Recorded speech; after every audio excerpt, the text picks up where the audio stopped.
All right, good afternoon, all, and thank you for joining us today for a presentation on one of my favourite expedition cruise destinations, Papua New Guinea.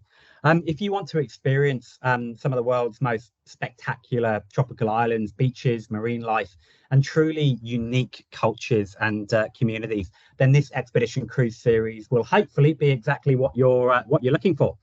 Today, I aim to provide a relatively brief overview of three, quite short lead expedition cruise itineraries that are going to be departing over the next couple of months and focused on the tropical waters of PNG. And we're lucky enough to have the expert assistance of Steve Cox with us today. He's an integral member of the Coral Expedition product and expedition leader team, and I'll introduce you to him shortly. If you've got any questions throughout this presentation, please feel free to pop these into the chat function on your computer, and I'll try to address these at the end of the expedition overview. Before I hand over to Steve, I just want to provide an overview, particularly for those of you who have not sailed with Coral Expeditions previously, of who we are and how we've worked over the last 40 years to perfect and crucially deliver for our guests a superb, true expedition style product. So for almost 4 decades, Coral Expeditions have operated with a single purpose: to take small groups of like-minded explorers to remote places with expert guidance and a true Australian style of hospitality. For many of you joining today, PNG is a very, unique and exotic destination. Many of you would have cruised with us, be it in the Kimberley or some of our other domestic and international itineraries, and you're going to be more than aware of what we offer. And so what is the expedition experience? So across the Coral fleet, no matter the destination, domestic or international, we offer an informal onboard experience with no dressing for dinner, no assigned seating, and no formal onboard entertainment outside our full schedule of presentations and lectures specific to the area in which we cruise. And if you're looking for nightclubs, casinos, private butlers, then the Coral product is probably not what you're looking for. The truly stunning destinations we visit are the main focus of any cruise itinerary, rather than the ship itself. And that's a very different prospect from some of the big ship cruise lines out there. Our ships are flagged, owned and crewed by Australians, admittedly with a sprinkling of Kiwis on board, and we encourage a natural Australian style of service and an open interaction between our guests and crew. One where you can watch your dinner being prepared in open galleys by our chefs, go onto the bridge and have a chat with the captain, or just simply sit back and relax in the company of experienced guest lecturers and other like-minded travellers. These are our true expedition style trips. So Coral was one of the first cruise operators to employ interpretive guides on our cruises, and it's a tradition that continues today. So each trip includes a mix of our full-time guest lecturers who join the expedition team, and special guest lecturers who are chosen for their specific local knowledge. They immerse you guys, our guests, on the unique wildlife and cultures we visit, and that's what expedition with Coral is all about. Every cruise, from the Kimberley to PNG and beyond, we run a full schedule of lectures and presentations by true experts in their fields that allow our guests to truly appreciate the flora, fauna, geology, art, history and cultures of the remote regions that we visit. And alongside our local experts, we have a really passionate expedition leader team on board, and they take our guests on every excursion. And crucially, we don't hand over to those land-based tour companies, which means we can kind of guarantee both the onboard and ashore kind of expedition experience. We focus on maximizing your time ashore with 2 shore excursions daily where possible. And these shore excursions genuinely have 2 options. This may vary from an easy coastal flat beach walk, snorkel or scuba, to a more challenging hike on uneven ground to a viewing point or point of interest, be that a local community or to witness the region's flora and fauna. The point being that we always offer something for everybody, no matter their degree of fitness or kind of specific area of interest. And now probably moving on to one of the most key aspects and key points of difference between Coral Expeditions and anybody else. our unique explorer tenders. Again, if you've cruised with us previously, guys, you're going to be more than aware of the benefits that our explorers offer over the more kind of traditional Zodiac inflatables. But these are absolutely unique to Coral Expeditions, and we've designed and built these to allow our guests to truly explore the diverse regions in which we travel. They provide the perfect conduit between our ships and the remote regions that we visit, and no other cruise line, global or domestic, can offer anything similar. The key selling points of our explorers are the ability to on and off board our entire ship's complement quickly and easily, with no steps or ladders to contend with. And it crucially means no shore excursion wait times, allowing you to maximize your time in the destinations you've paid a considerable amount of money to experience. They're perfectly designed for beach and harbour landings, and ideal to explore the narrow creeks, rivers, bays in comfort and safety.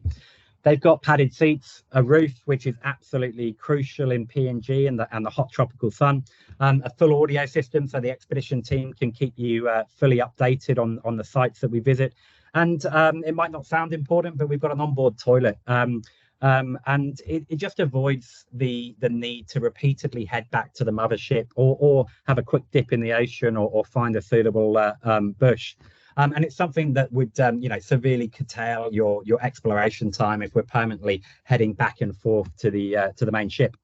We call them our safari streets of the sea, and they're the perfect platform to ensure our guests can immerse themselves in the areas that we cruise. Moving on, though, it's also important to note that on all our expedition cruise itineraries, we complement these explorer tenders with our more traditional Zodiacs. Guests can opt to remain on board our comfy explorers, or they can opt to jump aboard a Zodiac to get up and close with the local wildlife. The side door on our explorer tenders means that the boarding process is, again, really quick and easy. And we've found over the years that a combination of our explorer kind of mothership tenders combined with these more kind of traditional Zodiac inflatables allows us to provide that true expedition experience, and again something which no other line can offer, and again allows us to provide that tailored expedition experience for our guests. And so moving on to the ships, or I should say ship. For any of our 23 and 2024 PNG departures, and we're going to be focusing on 3 of them today, you are going to be cruising aboard Coral Adventurer for the expedition series. So Coral Adventurer was launched in late 2019, so pretty new. Has 60 staterooms, meaning a maximum of 120 guests on board at any time. All cabins are outward facing, all are ensuite, and many, as you can see from the photo there, have private balconies.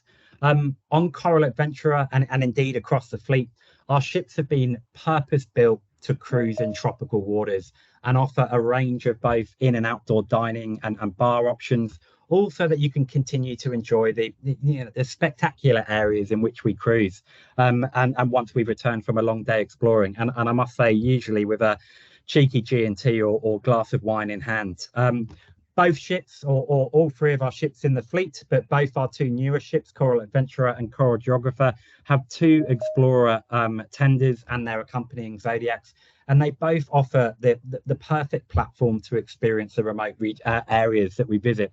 And with small guest numbers on board, we ensure not to overwhelm the really fragile ecosystems and communities that we visit. And again, a very, very different prospect from some of the big ship cruise lines out there. And so moving swiftly on to our guest speaker today, Steve Cox. He's going to provide an overview of these cruise itineraries and some of the associated highlights. As mentioned previously, Steve is a member of our kind of expedition team, but also works within our product department, and has been the man responsible for planning and implementing many of our domestic and international itineraries. So hello, Steve. Thank you for joining us today. Hi. Nice to see everybody. Cool. So look, I try and keep these webinars to around the 45-minute time with a bit of Q&A at the end, guys. So I'll move swiftly on to our first featured itinerary today, the frontier lands of PNG. It's 12 nights, Cairns to Madang, and then Madang back to Cairns. Its first departure heading off shortly on December the 17th this year, and then Madang to Cairns the 29th of September. With all of the itineraries that you're going to be seeing shortly, of which this is one of them, we've been heading to PNG for well over, I think, 10, 12 years now. Normally in a presentation like this, we have some reasonably kind of, imminently approaching itineraries, and then we have, next year's departures.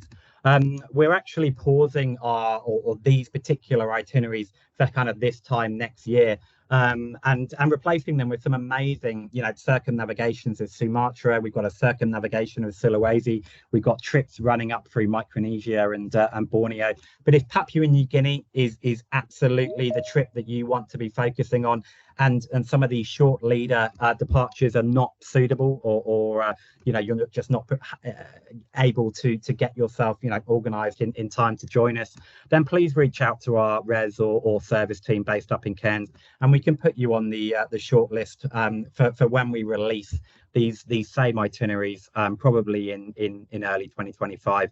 So moving on, 12 nights Cairns to Madang and vice versa, Madang back to Cairns. Over to you, Steve. Righto, thank you.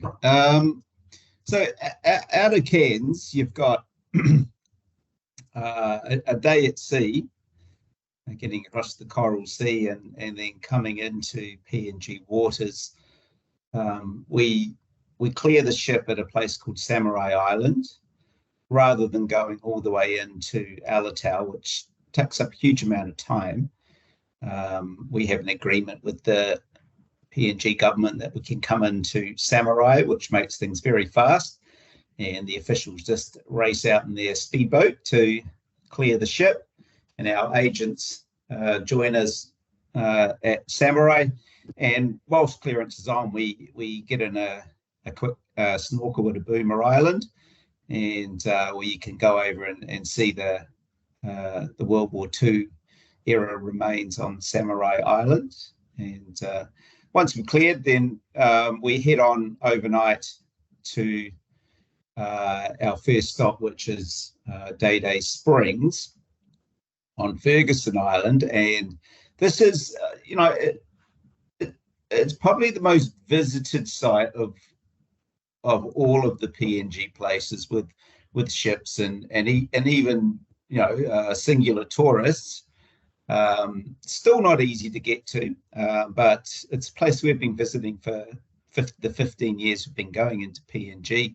So it's a really neat and easy walk from the little village in the bay there, and the local guides will take us for this walk, which is about 40 minutes or so, easy walking, and very good birding along the way to the Day Springs. And they're basically the hot pools, and they have a huge cultural significance to the people there. Still do to this day. There's ones that you can't go swimming in them. They are boiling hot, but they have ones that have cultural stories. They have ones that they still cook in. They cook particular foods in them. So they've got some really interesting stories about the history there, and it's just a really beautiful natural place to visit, and a really neat little village as well. And then in the afternoon, we do a short little run in the big ship over the lunch break to Dobu Island. And Dobu Island is part of the Coolarang circle. And usually there's an old fella there who still owns cooler shells. And they're very, it sounds weird, but they're very difficult to find nowadays. A lot of them have been privately bought off, and you don't see them again. But he's got quite a good collection from his family, and he usually will bring them down to the school area and hang them up. And he's got some really interesting stories about them, and you can take pictures of them. And at Dobu, it's a great school visit. It's one of, I think, the better schools in these remote islands of New Guinea. They seem to do very well. The kids are dead keen on sport. doesn't matter what sport it is, they'll play it. So that's one of the places where, in lieu of school packs, which we would give to more remote communities, this particular school, we give them sports gear.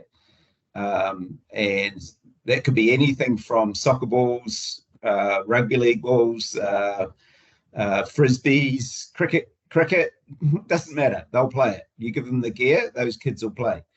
And we get to have a look around the school with the kids doing the guiding, and then usually some sporting activities take place. And then we'll have a short break, and then you can see the picture there. They've got very, very close. There is the bubbling reef, and this is all volcanic, this area. So this is all volcanic bubbling up from underneath, and it's one of the most unique snorkeling experiences that you'll have. It's crystal clear water, really good coral, but also these volcanic vents bubbling up water. So it's very unique and a great experience to finish the day. Thanks, Dave. Yeah, so this is the Trobriands, or as it's known, the Islands of Love. I think it's I wouldn't be wrong in saying that's the most studied anthropological islands in PNG. And the reason is that these guys are so different from everybody else in PNG.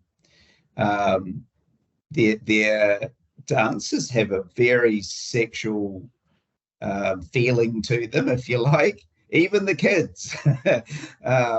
And it's just, they have a very different, and normally in PNG, sex and that sort of thing is just not talked about, right, under any circumstances. But here it's very open, and a lot of the dances have a very naughty feel to them, and the villagers love it. They'll be in hysterics while it's all happening, and the kids get in on the game.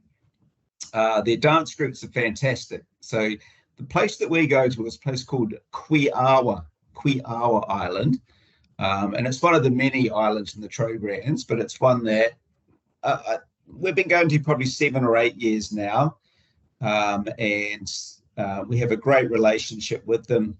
And what generally will happen here is when we head ashore, we'll head to the school area where they'll do all of the different sing-sings, welcomes, dancing, and then speeches usually follow here. So that the chief and then one of our representatives would speak back to the chief, welcome everybody. And once that's all over, then they'll open up the markets. And the Trobriands have a fantastic local markets. In particular, their carvings of yam houses and walking sticks, and shields to a degree, and woven baskets and those sorts of things are of very, very high quality. And they have a great market that spreads between the school and where the village is, and you can walk down the sandy path with markets either side, and you can stop and chat with vendors, and you might want to make a purchase. So always in PNG, they have what they call the 2-price system. So you would ask the vendor, how much is that item? And he'll give you a price. And then you go back and say, oh, well, what's your second price? And then he'll give you a second price. And that's it. That's the bargaining. It stops there. So you either accept the second price or you move along, right? So it's not like Bali or any of those other sorts of places. There's first price and second price, and that's it. And it's all done very politely, and you either accept the second price or you move along to the next vendor. Down in the village, you can walk around the village, and if you ask the locals, they'll take you through their little properties, and you'll find that everything is pristine, and they have perfect gardens. But it's very different from how we live. They have no electricity. There's no TVs or anything like that. They have very poor phone reception, mostly no, it doesn't work. It's very intermittent. So they're quite isolated. So it's a real step back in time to see how these people live. But they're happy. That's how I've always found them. So it's a really fascinating place to visit. And of course, it's where PNG cricket started. So it was the Trobrianders that started island cricket, if you like, and they did it to mock the British without the British knowing. So the British used to come and play cricket there, and the islanders saw it and thought, what the heck is this game? So they made up their own version of cricket with huge exaggerations in it, but it was done to privately mock the British without the British noticing what that they were getting mocked. And it's still there today. They still enjoy getting out there and playing island cricket. It involves a lot of stops and drinks and resting and those sorts of things. But Trobriand cricket is a thing. Thanks, Steve. Right. Thank you. Okay, so Tufi Fjord. There is, of course, as you will all know, a resort at Tufi, and our activities are based around there. And we use the Tufi Resort there to liaise with, there's many different villages in this area, a lot. You know, just in that 2 fjords, there's more than, I think, 35 villages. So it's really important when you come to Tufi that you spread the love. So each time we go, we'll go to a different village so that everybody, and same with the other ships that visit in there, it's important that the distribution of visitors and money is carefully managed in this area, so that, you know, not one village is getting everything. So the resort people there have a good relationship with the different villages, and they liaise and organise where we go to. So we've got, for our voyages coming up, I think there's 3 or 4 different villages that we will visit. They're all great. They will offer very similar programs, just different locations and different people. We'll do that in the morning and then come back on the ship, have some lunch. And then after lunch, there's water activities. And if you're a snorkeler, there's we will use the house reef around the resort. It's a lovely little reef, and it's very easy to get in and out of the Explorer. You can even use the main jetty off the wharf, off the Tufi dive centre there, and go off there if you want. So it's very calm, no currents, and always very calm in there. If you want to go scuba diving, we can arrange that. We have use one of the local guides you can do a muck dive under the wharf there, which is quite fascinating. Or you can pay to go for a dive with Tufi Dive Resort, and they'll take you out to the outer reef in the area. And the diving, I've done it a few times, the diving out there is absolutely fantastic. So if you're a certified diver, it's worth paying the money to get taken out by the local experts out to the reefs out there to enjoy a twin tank dive. You can take an explorer cruise up the fjord and enjoy some fantastic scenery and get up close to the villages up the fjord. Then it's not actually a fjord, it's technically a ria, is what they are. So Drowned River Valley.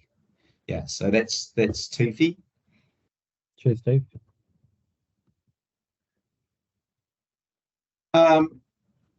So this is the CPIC, and we probably wouldn't use Kopar. It just depends. What it does depend on is how much water is in the CPIC. So at this stage, if they've had a very dry season, the flow down the CPIC can lessen greatly, but they're actually doing okay water-wise, so we'll probably go up to a village called Bian. So Kopar is at the mouth of the CPIC, so we'll be able to take the big ship enter the mouth of the CPIC at 6 o'clock in the morning at first light, And I always say to people, just whatever happens, get up. Don't stay in bed and roll back over. Get up, grab a coffee or a cup of tea, sit outside and just watch. It's one of the great rivers of the world. And it's about a 2.5 to 3 hour run up to Bian village. And you'll never be bored sitting outside watching what happens. All the villagers along there will know that the ship's coming, and there's no phone connection at all. None, zero, naught, anywhere in this area of the CPIC. However, they know, right? And they will be out there in their massive outriggers, and they'll be waiting for the ship to come past, and they'll be waving and saying hi, and you'll see kids, tiny kids, out in outriggers without adults around, in this huge river which flows very quickly, and the little kids are out there in their outriggers as well. It's like riding a bike for them. That's their way they get around. So they definitely, word gets around when the ship's coming up, and it's just I think a really fantastic look at one of the great rivers, heading up there, enjoying all the twists and turns of the river and all the villages and the people out fishing or saying hi in their outriggers. We'll get up to Bian and anchor just off the village there, and then Explorer will take you ashore and drop you off down one end of the village, which runs along the length of a section of the CPIC. And it's about a 20-minute walk. It's flat and easy, and all the local villagers will walk along with you. You'll have a pile of kids as well, and you can actually walk along and get a really close-up view of the village. All the houses are way up on stilts because in the wet season, it floods, right? So they'll put up poles and ropes between the houses when it's flooded, and they just walk along these ropes, right? Because you can't walk along the riverbank, it's gone. So you see all their houses are high up, nothing on the ground. And once you've walked through the village, we'll meet up at the school area, and then all of the festivities will begin. These guys have great dancers. They also have one of the best theatre groups that I've seen in PNG.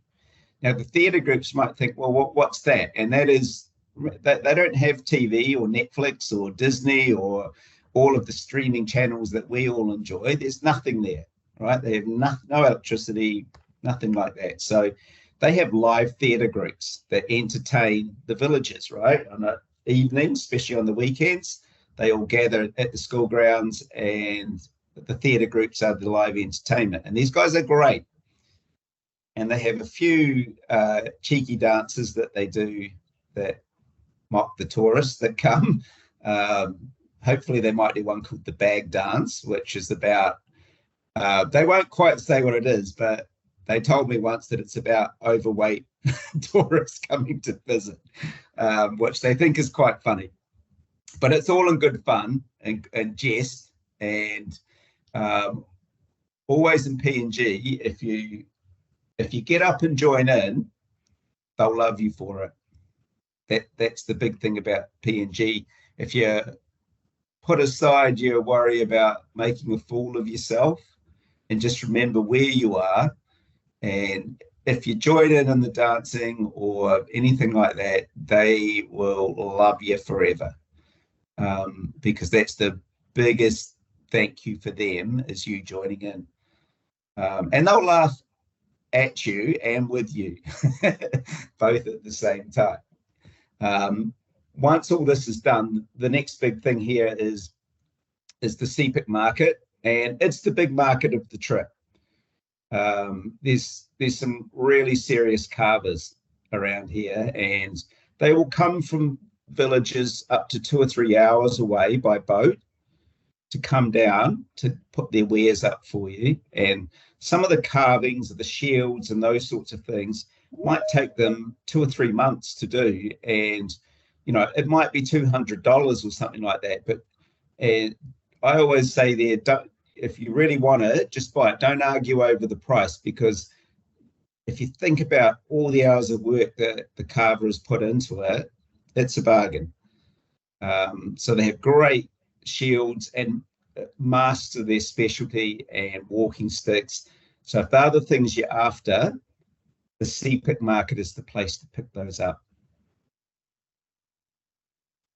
Great. After that, we get back on the ship, head back down the river, and then late afternoon we'll get out to one of the volcanoes, probably Katovar, and we'll just put the ship onto the lee side of Katovar volcano, which is a very active volcano, and hopefully, all being well, the team will set up the barbecue up on the top deck, and you can enjoy drinks and a barbecue while watching an active volcano. So it's a really neat day. Cheers, Dave. Lababia, it's a very different place to the others, I think. It's done on the same day as what we call the Fly Islands. Depending on which way you're going, this way will be Fly Islands in the morning, which is a little place called Biangatu, and it's great snorkeling and diving. It's an island that we discovered about 8 years ago. We just stopped in there for really a look-see, and we discovered this island, and we got to know the owners, and they allow us to go snorkeling there. No other ship goes there, and it really is pristine coral. It's great snorkeling, great diving, and it's actually an island where they don't live. It's where they grow all their crops. So our agreement is we don't go ashore there, right? So we don't damage their crops, and they allow us to go snorkeling there, and we we catch up with them when we can. They'll usually, if they can, pop out and say hi if they have time. Then in the afternoon, we head up to Lababia. Lababia is home to it has got the David Suzuki Trail, which most of you will be aware of. It's in total disrepair. It has been for some time, and certainly since COVID, where there were no tourists going, they're telling me now that it is dangerous at the moment. So it's not something that we'll be doing unless things dramatically improve, which I don't think that they will. This is what happens, when they've had no tourists at all. We'll probably be the first tourists going back to a lot of these places. So they're very, very keen to see us at all of the places. Here in the afternoon, we'll head ashore. These guys have got 4 or 5 really top flight dance groups. So a couple of them have won New Guinea awards for their dancing. They've got a smaller market, but quite a fun market.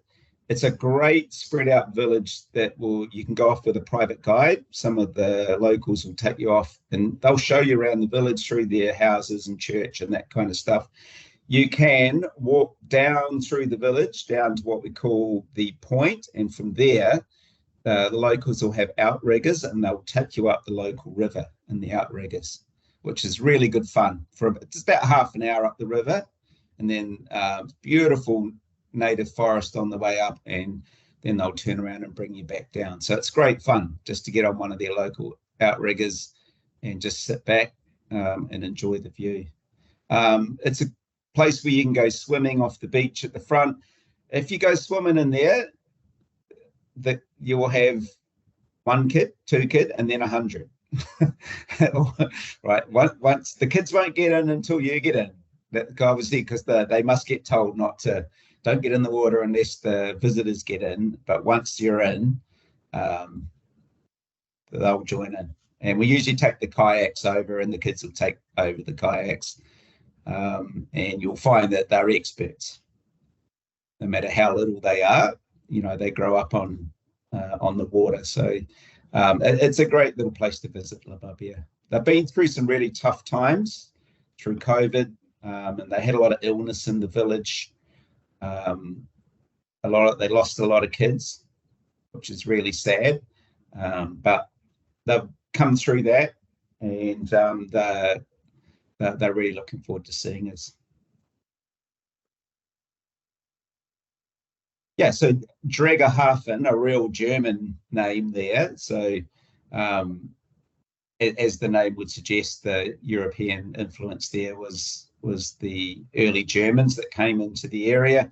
Dregerhafen we discovered again by accident. We had a bit of bad weather, and we saw on the charts that there was this great sheltered place to go into. So we tucked in there late in the day and dropped the anchor, and they came out and said, yes, you're welcome to stay. And then the next morning we popped over to the village, and wow, the village of Gingala, what a welcome they gave us. So it's now become a regular part of our itinerary, and it's a fantastic village. You'll get to meet a chap, same name as me, Steve, but everyone calls him Megaphone Steve. You can guess why. He does all the organizing, and someone gave him a megaphone and he loves it. But he's one of the great characters. And these guys it's different here.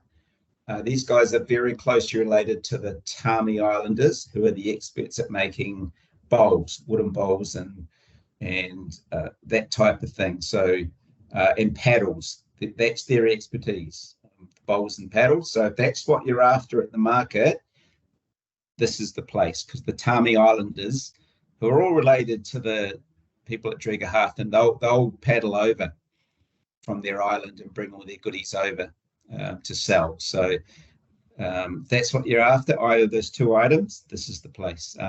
They have great dance groups, but here they do it differently.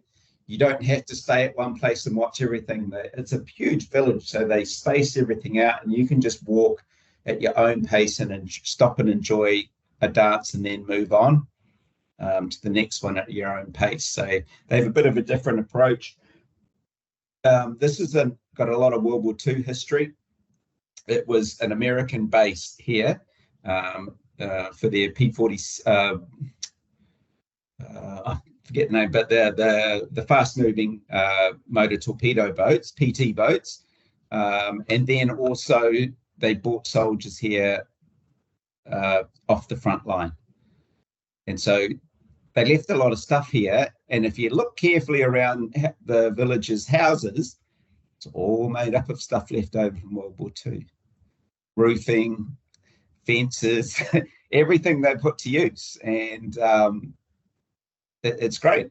And there's a couple of World War II wrecks. There's just in the bay, not far from this picture, there is a World War II wreck that you can dive. It's only in about 12 meters. It's got nice little reefs to snorkel on, and just idyllic little place to visit. It's Dregerhafen. And a big school there.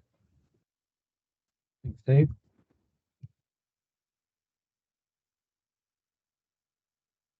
Okay, we've gone back to the CPIC. There's some of the markets along. You see all the masks there.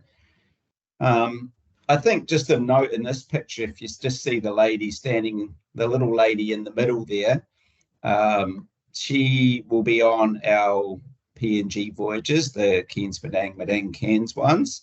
She's an Australian, and her name is Carol Kiddu. She's actually a Dame Carol Kiddu. She's the only female who's been a politician in PNG. Her husband, who's very sad, he just died because he was a fantastic guy, was the High Court judge in Port Moresby. So she has this huge knowledge of PNG. So much stuff in her head about it. And when I first traveled with her, the thing that amazed me was when she goes ashore anywhere, all of the girls and ladies come up and they have to touch her on the shoulder because they all know who she is, and she's the only one that has stood up for women's rights in PNG. So they all know who she is, and they have to touch her, you know. So she's very used to it. It must drive her crazy, I don't know. But yeah, she's one of the great reasons to come on a trip, because her knowledge of all things PNG, I think, is unmatched. Yeah, and and I'll she's just interject there as well, Steve. I've been lucky enough to chat with Carol, and she's an absolutely perfect example of a kind of coral expeditions guest yeah, lecturer, where we find these amazing people that have just are able to just provide that depth and wealth of knowledge of a yeah, specific area, and yeah, anybody cruising in this imminent PNG season is going to be lucky to have her on board. She's an impressive lady. very impressive. Yeah. Um, So, look, moving swiftly on, guys, because I know that we are rapidly moving towards the conclusion of the 45 minutes. yeah. We're not going to go into too much detail on this one, the Forgotten Islands of PNG. So 12 nights, Kavieng to Cairns. For the first reason that this departure heads off in about 5 or 6 days. So unless any of you have particularly able to act particularly quickly. Well, I think we do have 2 cabins remaining, so it's sold really, really well. It But we has. have two cabins remaining. If you can act quickly and get on board, it's a fantastic trip. It is going to be coming back, so we will be just running through Yeah. it relatively briefly, guys. So Forgotten Islands of PNG, 12 nights, Kavieng to Cairns. The parts next week this year, but if you can't act that quickly, reach out to us or get your travel agent too, and we can put you on the inquiry list for when we release the next date. So yeah, Steve, just a bit of a brief overview, and then we'll move on to the circumnavigation. Yeah, so one of the things we added in was a place called, it's a very difficult word to say, but just call it Adaliklik. And they have the Baining Fire Dance. And so the guys who are going on this trip in a few days, their first destination will be at Adaliklik, and we'll do day stuff. And then at night, we're going ashore to a village, and they're going to see this ancient, one of the oldest dances that is done in the area, where the guys walk through the fire and the hot coals at night with these huge big masks on. It's something to see. I'm quite jealous that I'm not going on the trip to be able to see it, but I'm sure there'll be some good footage comes back from it. Yeah. Thanks, Steve. Yeah, so we're going into a place called, there's lots of different little places. Jackanow Bay has, I think the big thing there is it's got a great little village, but also it has one of these amazing waterfalls that tumbles down from the forest into the ocean. And you can actually just, we take you right up in the Explorer, and you just jump off the back of the Explorer, and you can go swimming and snorkeling and etc. under the waterfall. So it's fresh water hitting the ocean. Very unique. Quiawa, we talked about. And is that Carol again, is it? No, that's the guest. I think this is the guest greeting one of the kids. You see how well the kids get dressed up in their Trobriand gear. There's a lot of work goes into it. Huge amount of work. Yeah, a little couscous. Woodlark Island is a new place for us that we'll be visiting on this trip that's just coming up.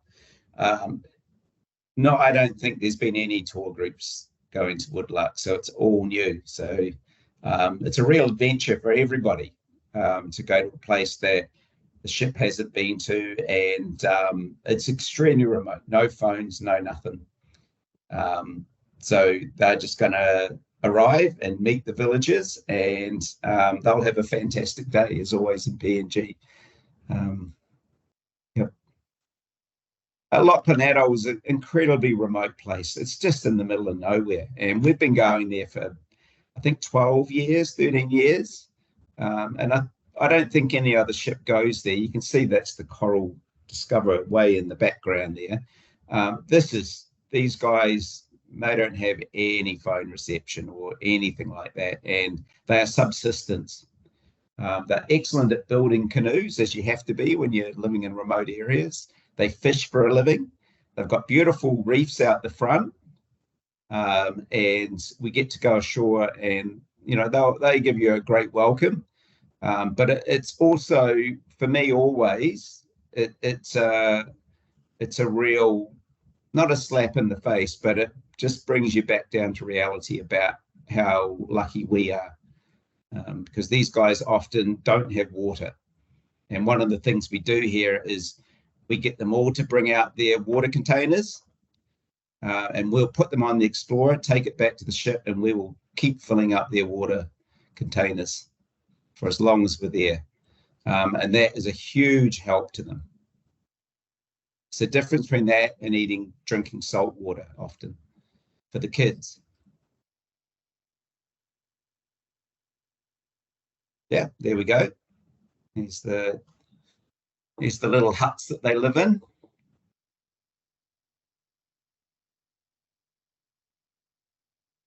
And Dobu Island, the snorkeling we covered at the beginning of the first itinerary. This is just another nice photo showing you one of the older snorkeling or water activities in there. And so look, I'm very conscious that we've taken up a lot of your time already, guys, and we've still got this full circumnavigation to come. So from circumnavigations of Australia, and literally next week we're going to be releasing our next full circumnavigation of Oz, to circumnavs of Sulawesi, Sumatras in the months and years to come. It's a fantastic way of, if you've got the time, and we appreciate that, Cairns to Darwin, 35 nights. It's departing in early next year. It's a big chunk of time to spend away. We do have some very limited availability on these trips, but if you've got the time and want to see it all, then feel free to jump aboard. As you can see from the Cairns to Darwin, the Cairns up through Tufi and the Fly Islands and the Sepik River is very similar kind of layout and itinerary to our Cairns Madang and Madang Cairns trip that we handled at the beginning of the presentation. So if there's anything that kind of doubles up, we can skip over relatively briefly. But again, over to you, Steve, and we'll carry on. Yeah, if you just go back to the map, I think is just a bit easier just for the start there. So with the PNG section, it's mostly the same as would be Cairns to Madang. And we didn't cover Buna and Sananandra on the last one, which are also on those voyages. That's our look at World War II. Buna and Sananandra are the villages that are the coastal end of the World War II battles that occurred in that area. So we visited into there. And then really the only difference is the finish for PNG is at Wewak, and that's where clearance out. You do a tour there, and the PNG officials will come on clear out of Wewak, and then the ship will travel overnight up to Jaipura, which would start the PNG section. Jaipura is, I really enjoyed visiting there. It's such a place that always has an edge to it because of that Indonesian and New Guinea, not fighting, but there's always unease there, because it's around on that border area. So it's I think just a fascinating place to visit because you've got there's PNG and Indonesian feel to the place, and I think it's just a really neat place to visit. Other highlights, I think, just quickly, you can carry on with your slideshow there. Some of the big highlights there, of course, are the Agat, the Asmat warriors, and they just come out in their hordes and they'll surround the explorers and they'll scream and yahoo and wave their spears at you. And it's quite an impressive thing. It's loud, very, very loud. And it's a great way to be welcomed into the area. The big highlight of the trip, and I've been lucky to go to Cendawassi probably 15 times, probably more. And I think in all of those times, I've only missed the whale sharks once. And every other time we've had them. And how it works there is there's a resident population of young males that live, of whale sharks that live in Cendawassi Bay. And,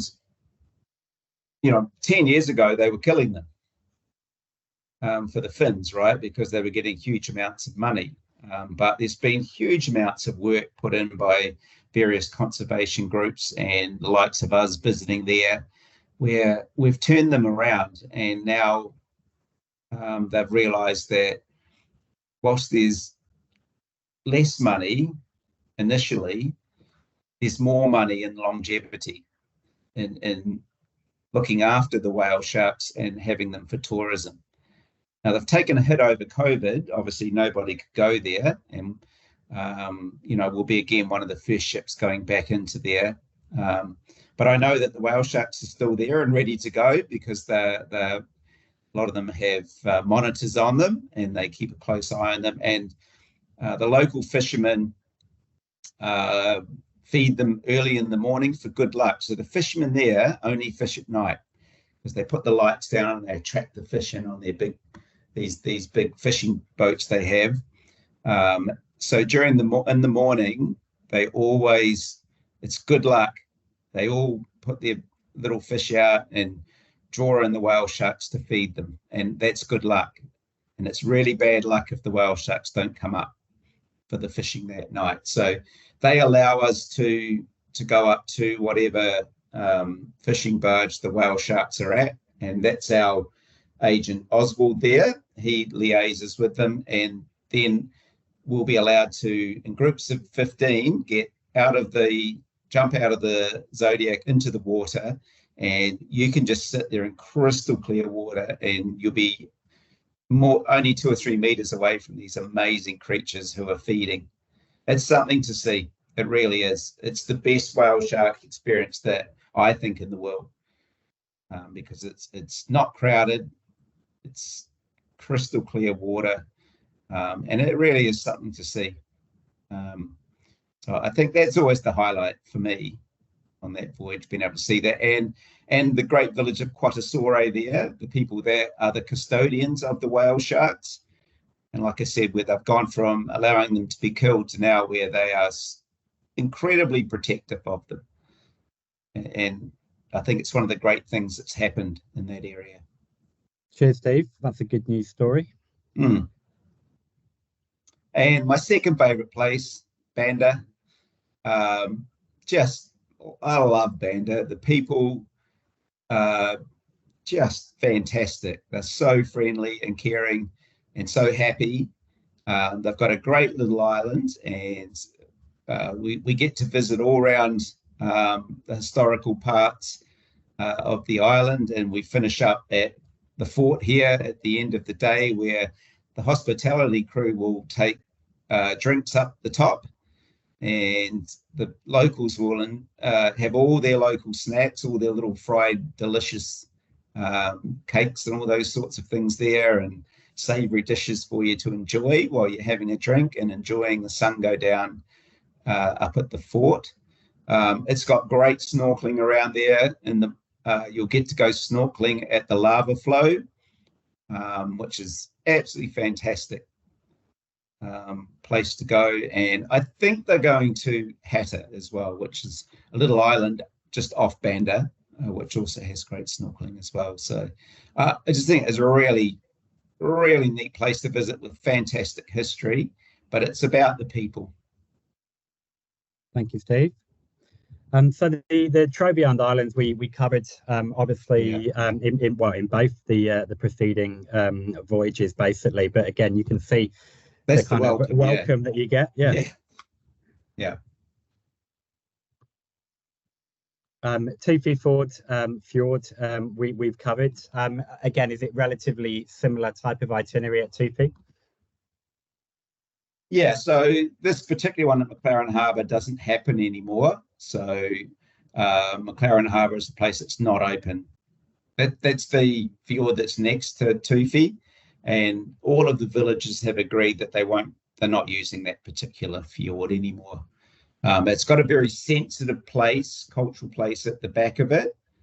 That it's an area that belongs to everybody, but it's just a place that's on edge. So it's a place that all the operators have agreed not to go, just to keep the peace. Yeah, and this is Sanananda and Buna, the World War II place I was talking about. And it's the ocean facing end of the Kokoda Trail. It had the most brutal, vicious fighting, just awful what happened there, absolutely awful. But the locals, when everybody left, the Japanese left and the Australians left and the Americans left, when they went back to their homes over the years, and when they tried to get their gardens back in order after terrible combat, they kept finding all these things, including bodies, unfortunately, but they found lots of artifacts. And they built 2 museums, one for the Australians and then on the other side, one for the Japanese. And those museums are still there that you can visit. Beautifully kept. Yeah, and there's the Fly Islands we talked about. That's just before Lababia. Yeah, and Misal, what can you say? One of the big icons in Indonesia, and we take the ship right into Misal, and it's those beautiful islands around there. Great place to get out in the Zodiacs and the tenders and just enjoy fantastic views. And I'm guessing some pretty decent snorkeling opportunities. Depends where you go. It's all a lot of very fringing reef, so it's not atolls. So it's very different type of snorkeling. Very different from what you saw just before at Biangatu, for instance, which is a coral reef, right? This is fringing atolls. So you get different, as you guys will all know, you get different types of coral. Thank you. So look, we've just to kind of conclude, and I'm very aware that we're pretty much bang on the hour, so apologies for kind of going over, guys, but there's a lot of kind of content to cover across those 3 very unique itineraries. This is just a really short video to end the presentation. It gives you the opportunity as well to pop any questions that you may have into the chat function, and then hopefully me and Steve will answer them after this. Enjoy.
Right, thank you very much, guys. That gives you just a little bit of an overview, particularly of kind of like the onboard experience there as well. And that Coral Adventurer is a ship that we're going to be cruising on with the very imminent PNG season. So we've had a few questions that were pre-submitted and have come throughout the presentation.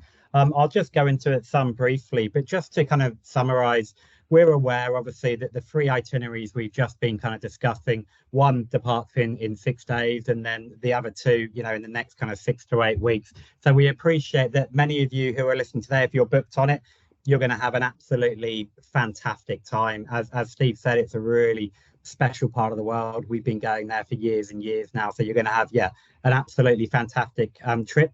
for those of you who are kind of considering PNG for your next kind of destination, yeah, look, feel free to reach out to our Explore Act email address or the 1-800 number. That will take you through to our kind of service and reservations teams, and we can get you on the list. So as soon as we release our kind of 25 season PNG dates, we can contact you and go from there. Or likewise, obviously, get your travel agent to do it on your behalf.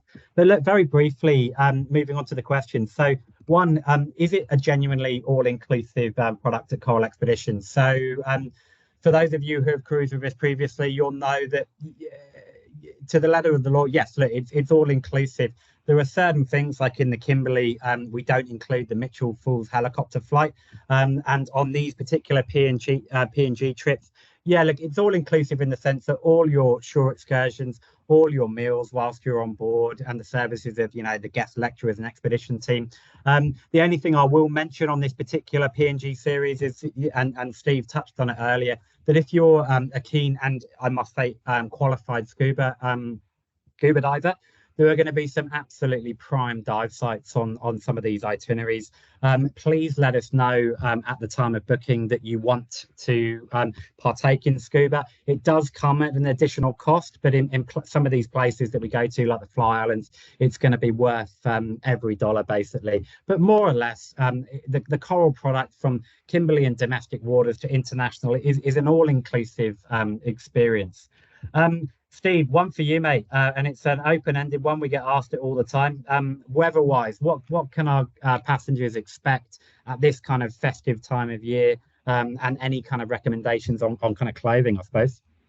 I think once you're in the in the sort of those outer islands, you often get quite a nice breeze. So I think the temperature's sort of 30 degrees kind of thing, and it's generally quite pleasant.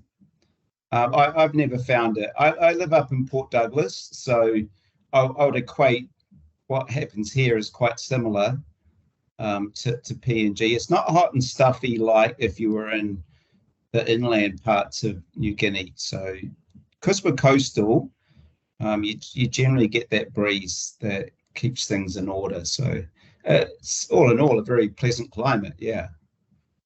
Thank you. In terms of obviously PNG is particularly kind of cultural heavy in terms of interactions and genuine interactions. I've got a lady just asking, what do you recommend that they can bring to the kids, be it lollies or footballs, or what do you? Yeah, it's a good question, and the answer is firstly, don't bring lollies.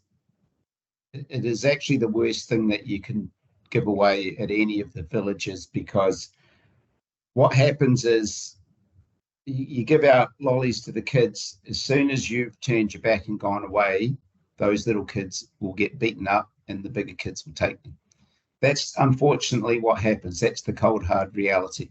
So what's much better is what we do is we, as a company, will give school packs, and we do that as part of that presentation when everybody's watching. So PNG is quite a funny place in that we don't ever give it to the chief. If you give it to the chief, he's going to keep it, right, for his kids. So it's given to the schoolmaster in front of everybody, and then everyone in the village can see that it went to the school, right? That's just how it's done. So if you want to bring school supplies, they are always fantastic. What they really struggle with is pens and pencils and school pads, A4 books, anything to do with school. They just don't have it. They just can't go out and buy it. It's so any of that kind of stuff is just, a packet of pens is a huge help. So, and we can go to Officeworks and get them for next to nothing, right? So all of that stuff's fantastic. Sports equipment's great. And fishing hooks, packets of fishing hooks. I don't know how. Well, no, you can, because you're bringing them onto the ship. It's okay. You'd have trouble probably on a flight. I don't know, but yeah. So fishing gear, fishing line is hugely appreciated, because again, they're very difficult. And the other thing is, acoustic guitar strings, right? So they all have string bands and stuff, and you'll often see them playing with strings missing because they can't get them. It's like gold, and you can go and buy them from any shop or that for not very much for a packet of guitar strings. So I would take 30-40 packs of them with me, right? And for the bands, that's a great gift that they've got some spare strings, right? To make their music.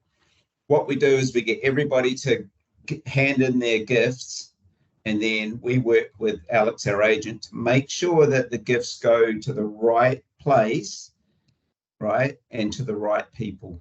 It's really important it's done that way. And I can't reiterate enough about not giving out candy and lollies. I've seen the aftermath of it, and it's ugly. Thank you, Steve. Look, moving on to a final question as we're rapidly going over time. There's a few here that we're not going to have time to cover, but I will, or my colleague will come back to each of you directly with those questions, I assure you. There was one, and I'm paraphrasing, Steve's obviously pointed out that we're going to some really remote areas where mobile reception is limited, if not downright non-existent. And so the question is basically saying, how do we keep in contact with friends and family? Until about 12 months or so ago, I would say, well, we'd probably wait until we got to a kind of bigger urban centre. But Coral Expeditions in the last kind of 6 to 12 months have spent a small fortune, and not that Elon Musk needs the money, but we've invested heavily across the fleet, all 3 ships, with the Starlink Wi-Fi capabilities. Included in the fare that you pay already, we include your standard Wi-Fi, and that is good enough Wi-Fi speed for you to keep in touch with friends and family on WhatsApp, post your photos and videos to social media, that type of thing. If you were one of those unlucky people that had to take an important work call, or God forbid you wanted to stream a Netflix series, you probably need to upgrade to the premium Wi-Fi service, which does come at an additional cost. But for the vast majority of our guests, the standard included Wi-Fi is now so good that it allows, like I say, any of the kind of lower level social medias and keeping in contact with friends and family, and it's going to be all you need. Loads of other questions and they keep popping in, so I will reply to you all directly, guys. I really thank you very much for joining us today to just get a bit of an overview. For those guests heading away over the next few weeks, have a fantastic time. For those of you thinking on what you want to do in 2024 and beyond, please jump onto the website. We've got some fantastic expedition cruise options, both domestic and international. Reach out to our service teams up in Cairns at the Explore email and the 1-800 number, or get your travel advisor to do it on your behalf. A big thank you to you, Steve, providing that kind of local knowledge that I would struggle with, particularly in PNG, so really appreciate that. And thank you to all for attending. This webinar is recorded, and we'll send you a link shortly after this webinar, so you can peruse and rewatch to your heart's content. Send it to friends and family. But like I say, I'll be quiet now. Thank you very much for joining us. Thank you again, Steve. Enjoy the rest of your day, guys.